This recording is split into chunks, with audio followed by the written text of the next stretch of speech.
Hi, this is Chris from the Stephanie Miller Show. Please enjoy this exclusive clip from Political Voices Network. One of your tweets, you said Kevin McCarthy says Matt Gaetz belongs in jail. I'm like, I'm not sure for which thing, but yes. How about DOJ pull in Kevin McCarthy for an interview, grand jury him about the apparent crimes of Matt Gaetz? Let's go, folks. Yeah, exactly.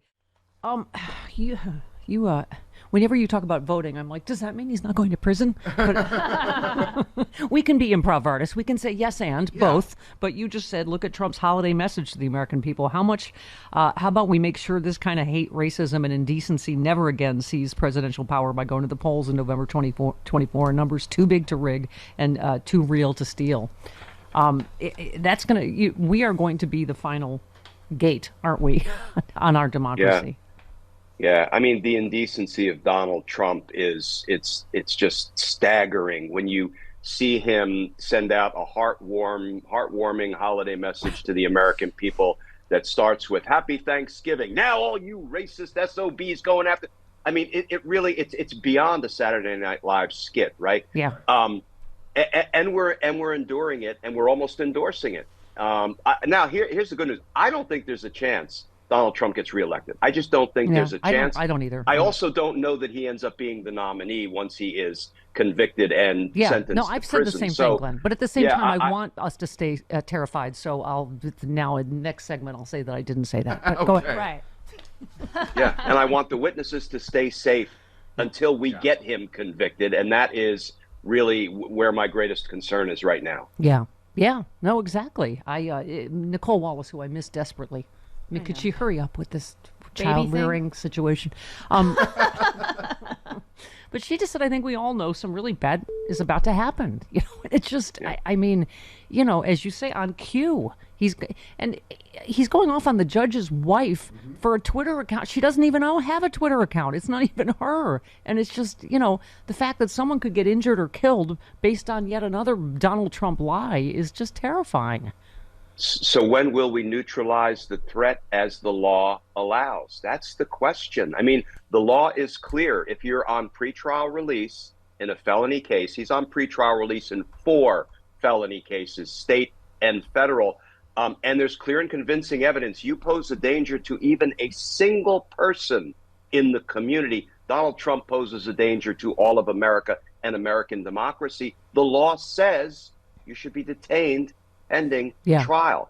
We do it to thousands of other pretrial detainees. Why won't we do it to him? And by the way, Glenn, I keep saying it because I don't think Trump's going to be the nominee either. It's his whole party. I loved when Newsom said to DeSantis, "You're just a bully." And it's okay, I can handle it, because they are. They're a party of bullies. I wanted to get your take on Clay Higgins, the Republican of Louisiana. This sure sounded like a threat to Jack Smith. Yep. This is how this whole party has become, right? He said, you know, his days are numbered. Conservative Republicans certainly stand against funding a DOJ and FBI that is clearly weaponized against the American people. We're taking a hard look at rebuilding the whole thing. So let me say regarding Jack Smith and his request for another list of American citizens under some alleged legitimate investigative effort, I consider it a badge of honor to be on another one of Jack Smith's list. So I just say that his days are numbered. That's the kind Steph, of he's a stone cold clown, like so many of the other Republicans in Congress. But you know, I hate to say this is our fault. It's the Department of Justice's fault. Yeah. But look at a guy like Scott Perry, an insurrectionist in Congress. One, a federal judge found there was probable cause to believe crimes were committed, and evidence of those crimes would be in his phone. So his phone was ordered seized.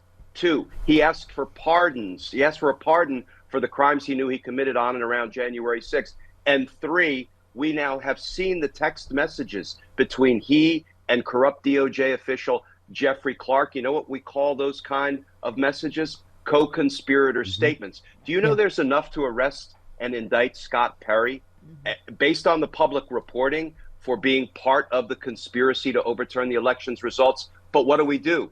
We leave him in Congress to continue to try to kill us from within. Whose fault is that, Steph? Yeah. Whose fault is that? Yeah, no, exactly. One last one. Speaking of, so Speaker, what's his name, Johnson, released, all these J6 tapes. Well, I love that. First of all, like another rioter has been arrested because of. Yeah. So thank you. But this story, last before we go, Trump has taken to openly embracing people who violently stormed the Capitol on his behalf, even going so far as to record a song with some of the rioters. The AP says this could cost him. In the courtroom, though, the AP writes that Jack Smith's team has signaled it will make the case that Trump is responsible for the chaos that unfolded and point to Trump's continued support of the January 6th defendants to help establish his criminal intent. Yeah, and people should take heart, because once we are in trial proper beginning in March in Washington, D.C., the evidence will consist of nothing but smoking guns. There will be an arsenal of smoking guns dragged through that courtroom, most of it courtesy of testimony from Republicans. Yeah. And the jury will convict Donald Trump so fast it will make his head spin, because the evidence of his guilt is overwhelming. So that's what I think we have to hold fast to, because I still believe that is coming. Can I just say I love it when you and Chris Christie and I have a three-way mentally about the fact that Trump will be convicted and go to jail in the spring. Okay, sorry, it's on my mind because of that other story. But anyway, Glenn, fantastic stuff. Justice Matters is the podcast, yep. Is the myth, the legend. We love you. The YouTube channel. Yes. Hey all, Glenn Kirshner here. I hope you'll join me on my new audio podcast, Justice Matters. I'll be using my 30 years as a federal prosecutor and Army JAG to unpack, break down, and explain the legal issues of the day, particularly where the legal intersects with the political. Please look for Justice Matters with Glenn Kirshner wherever you generally get your podcasts. There it is, my first drink of the day, ZBiotics Pre-Alcohol Probiotic. Many of you know my story. I stopped drinking wine for 3 years during COVID, during the lockdown as part of a health reset. Now I drink wine in moderation, but this is an amazing new product. I've always believed in probiotics. And ZBiotics, check this out. You drink just one of these. It's the world's first genetically engineered probiotic. It was invented by PhD scientists to tackle rough mornings after drinking. I am using this and I feel great in the morning. I don't have to worry if I have an extra glass of wine, I still feel great in the morning. Here's how it works. When you drink, alcohol gets converted into a toxic byproduct in the gut. I've always had acid reflux problems.